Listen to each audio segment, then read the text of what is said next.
Hello friends, मेरा नाम शुभम शुक्ला है और ये मेरे हिंदी के लेसन्स हैं जो आपको सारे कॉम्पिटिटिव एग्ज़ाम्स में आपको हेल्पफुल रहेंगे, जैसे कि UP TET, C TET, KVS और आपका सुपर टेट हो गया। आपके जितने भी कॉम्पिटिटिव एग्ज़ाम्स हैं, यूपीएसआई, यूपी और आपका जो यूपी ट्रिपल एससी का पैट का एग्ज़ाम चल रहा है, जिस भी एग्ज़ाम में आपसे हिंदी पूछी जाती है, ये वहाँ पे आपके लिए हेल्पफुल रहने वाले हैं।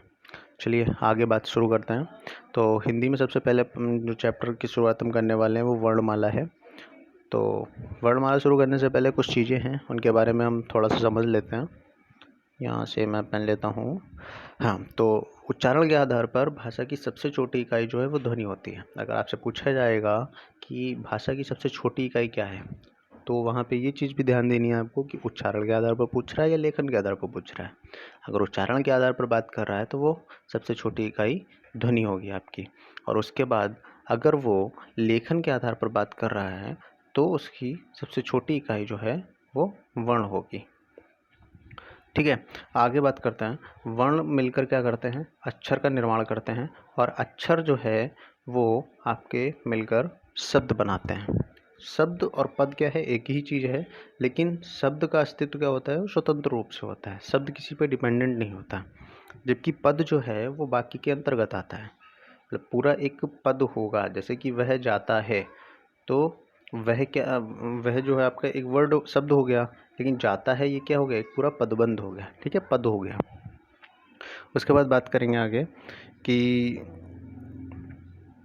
हाँ, शब्द होता है। उसके बाद शब्द मिलकर क्या करते हैं? वाक्य का निर्माण करता है। जैसे मैंने बताया कि पद जो है वाक्य के अंतर्गत आता है, और शब्द जो है वो मिलकर क्या करते हैं? वाक्य का निर्माण करता है। ठीक है, आगे देखते हैं। एक उदाहरण के माध्यम से मैं आपको यहाँ पे समझाऊंगा कि अक्षर और वर्ण में डिफरेंस क्या होता है।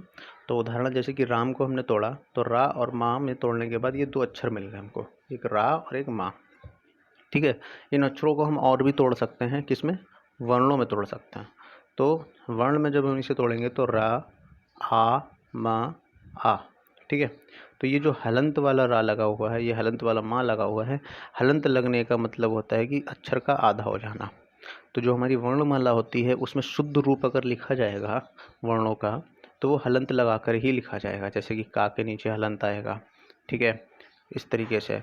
तो लेकिन वो हो जाएगा बहुत ज़्यादा डिफ़िकल्ट। तो बच्चों की सुविधा और पढ़ने की सुविधा के हिसाब से सिर्फ वर्णों को इस तरीके से लिख दिया गया है, का, खा, गा, घा।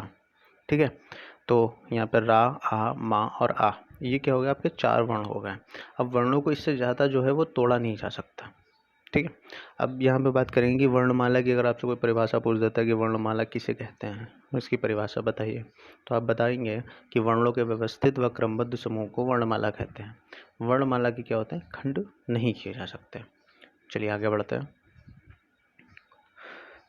यहाँ पे है उच्चारण के आधार पर वर्णमाला में कितने वर्ण होते हैं। ये एग्जाम में बहुत ज़्यादा पूछे जाने वाले क्वेश्चंस हैं, तो जिनको अलग अलग आधार पर पूछा जाता है। तो यहाँ पे आप ये जरूर ध्यान देंगे कि प्रश्न पूछ क्या रहा है।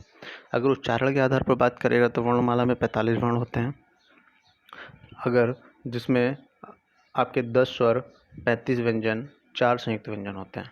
यहाँ पे एक ध्यान रखने वाली बात यह है कि कहीं कहीं पे 11 स्वर मानने से वर्णों की संख्या हो जाती है 46 हो जाती है।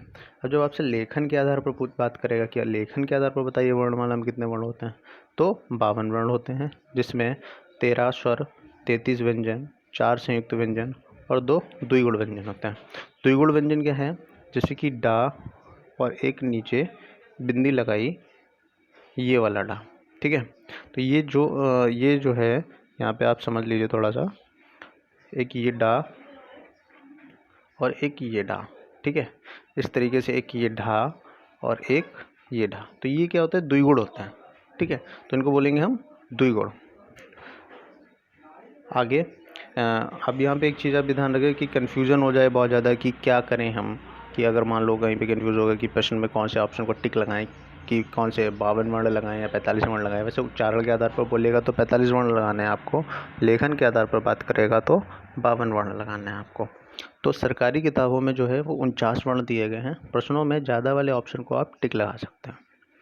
अब आपसे एग्जाम में एक क्वेश्चन पूछता है कि मूल स्वर बताइए, या मूल रूप से कितने स्वर या व्यंजन या संयुक्त स्वर होते हैं, संयुक्त व्यंजन होते हैं। तो आप बताएंगे कि मूल रूप से 11 होते हैं, व्यंजन 33 होते हैं मूल रूप से, और संयुक्त व्यंजन जो है वो 4 होते हैं।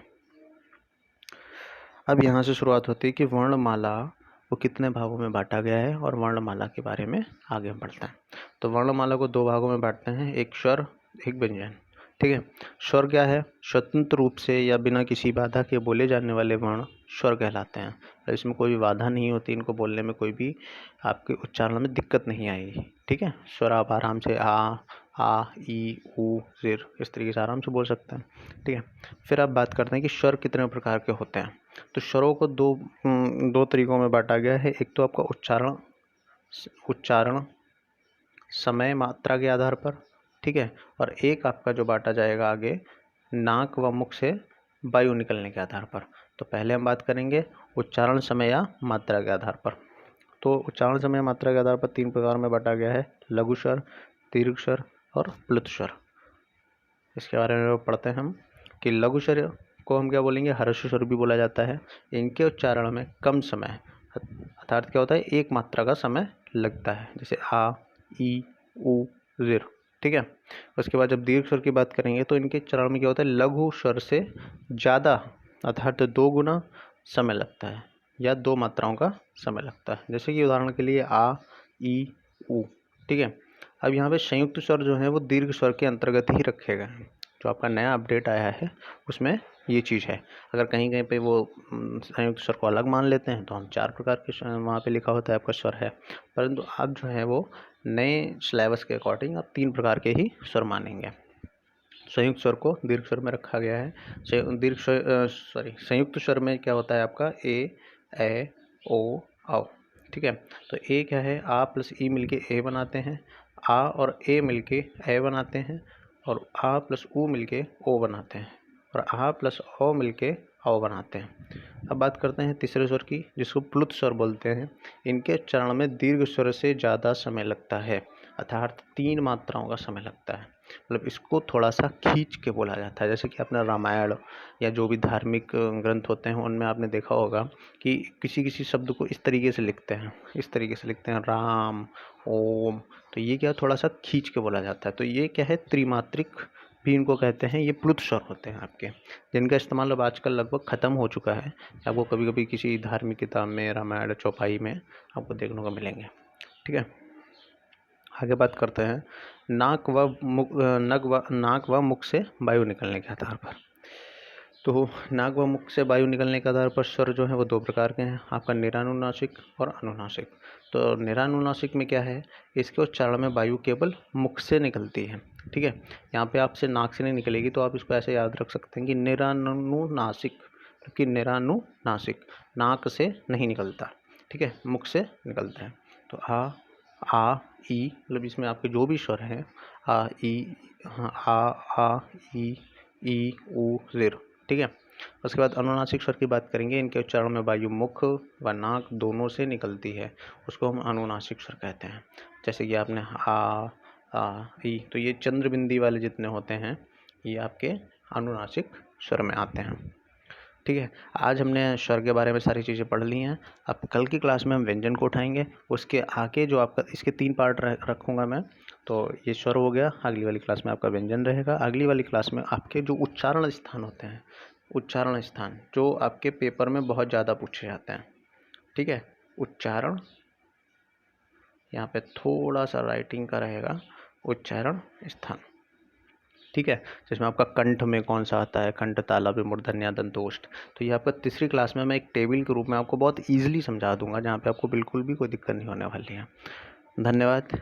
आपको क्लास पसंद आती है तो ज़्यादा से ज़्यादा आप शेयर करें, लाइक करें और मेरे ग्रो करने में हेल्प करें। धन्यवाद।